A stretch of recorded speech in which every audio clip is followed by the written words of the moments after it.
Hello guys, today I am going to discuss anatomy and physiology of aqueous humor. First I will discuss anatomy of aqueous humor. तो ये भी important है और इसको समझने में भी थोड़ा डिफ़िकल्ट होता है। इसका फिजियोलॉजी थोड़ा हार्ड लगता है, मतलब मुझे मेरे टाइम में तो हार्ड लगता था, पर आप चिंता मत कीजिए, मैं बहुत इजी लैंग्वेज में और आपको अच्छे से समझाऊंगी। और आप टोटली, जैसे मैंने पहले कहा है, आप मेरे नोट्स फॉलो कर सकते हैं।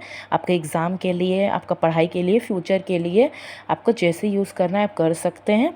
ये एकदम करेक्ट नोट्स हैं और मैंने इसको खुद यूज़ किया है मेरे एग्ज़ाम्स के समय में।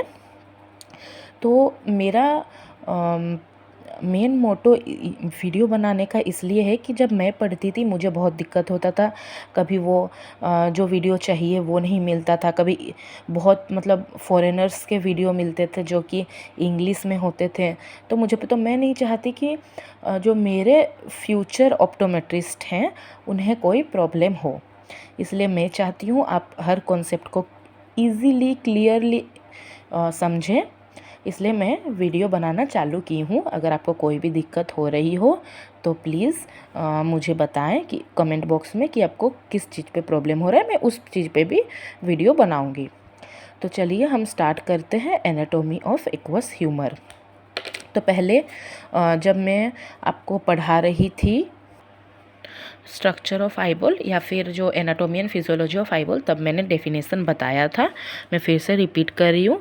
Aqueous humour is a clear transparent fluid which is present in the anterior segment.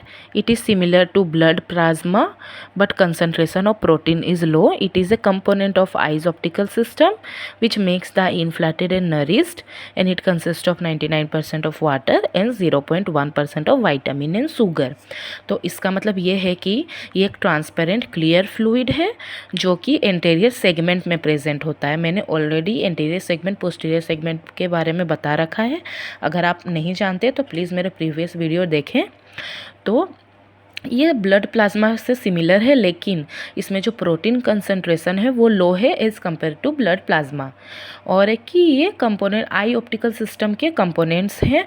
ये नरिशमेंट प्रोवाइड करते हैं और ये 99% ऑफ वाटर कंटेन करते हैं and 0.1% of vitamins and sugar contain करते हैं।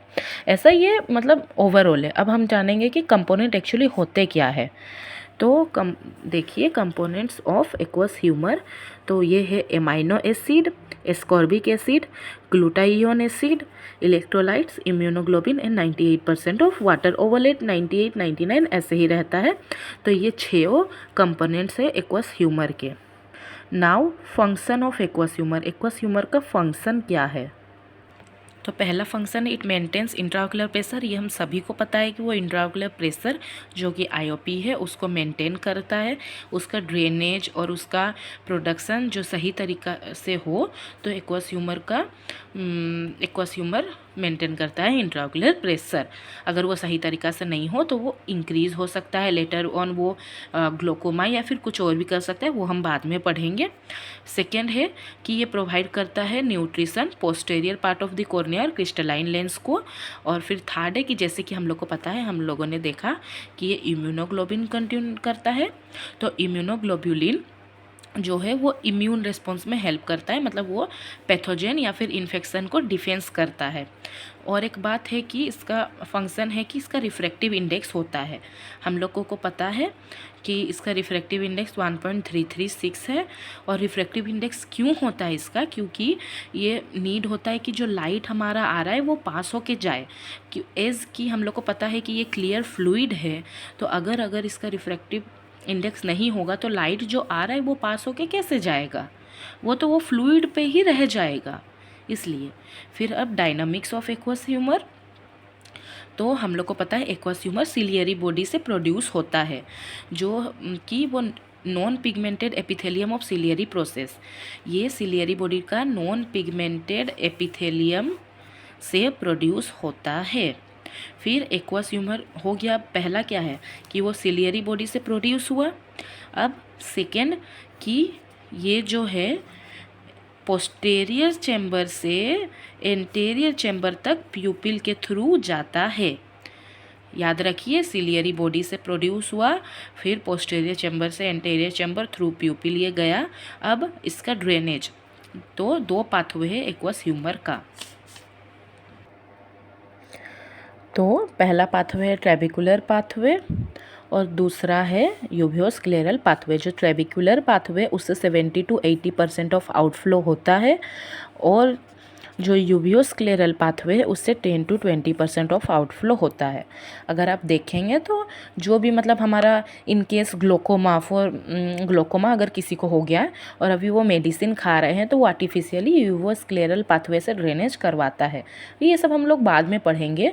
अभी हम लोग जानेंगे कि मोस्टली ट्रेबिकुलर पाथवे से ड्रेनेज होता है और फिर यूबियोस्क्लेरल पाथवे से 10 to 20% ऑफ आउटफ्लो होता है। तो स्ट्रक्चर्स क्या क्या है ट्रेबिकुलर पाथवे का? पहला ट्रेबिकुलर मेसवर्क आ जाता है, उसके बाद स्लेम्स कैनल, उसके बाद कलेक्टर चैनल, उसके बाद एपिस्क्लेरल वेन। और यूवियोस्क्लेरल पाथवे का आता है सिलियरी बॉडी, उसके बाद वो सुप्राकोरेडल स्पेस से जाके वेनस ड्रेनेज होता है।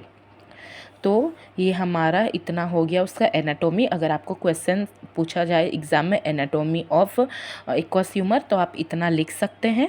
नेक्स्ट क्लास में मैं फिजियोलॉजी ऑफ एक्वस ह्यूमर बताऊंगी।